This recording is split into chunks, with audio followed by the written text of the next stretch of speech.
Joining me right now to talk more about that is the Hill contributor, Kristin Tate. Kristin, it's good to see you this morning. Thanks so much for being here. Good morning, Maria. Thanks for having me. You know, when you go to the border and you actually see what's going on there, it certainly feels and looks like a real crisis. 1 million people expected to be let in this year, 100,000 a month. How do you see it? Well, I grew up in the Northeast in New England, and when you're up there, the immigration debate seems sort of detached and this sort of ideological debate. But when you come down here to Texas, where I am now, you see the impacts of this immigration crisis firsthand, and it's truly stunning.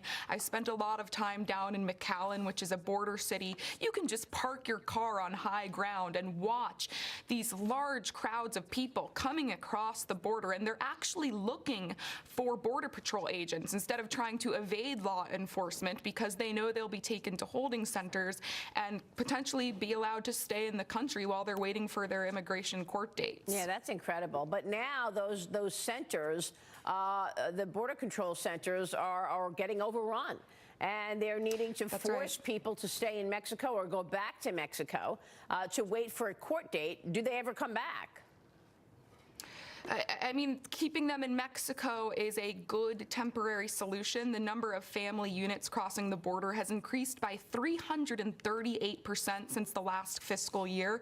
These smugglers bring large numbers of migrant families across the border together, knowing that they will overrun U.S. facilities and then potentially be released while they wait for their court dates. Another thing smugglers do is they pair adults with non-related minors to make them appear as family units, to kind of fast track the process to sanctuary. I also think it's important, Maria, to point out that 60% of the inflow at the border right now are non-Mexican individuals. Because these people are coming in from non-contiguous countries, immigration authorities can't just send them back to their countries of origins. So this legal restriction has, of course, placed a lot of pressure on DHS facilities, which is why now large numbers of migrants are being released in the U.S. The Wall Street Journal is even reporting that Border Patrol is going to start releasing migrants with no temporary detention at all and no tracking devices on individuals' ankles. Yeah. So this is a crisis. Our facilities are overrun and something needs to change. Yeah, you're right. And then as this storyline keeps going and people are hearing what's going on at the border,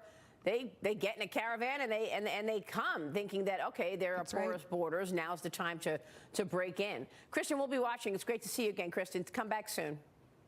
Thank you, Maria. Love joining the show. And to you. Kristin Tate joining us.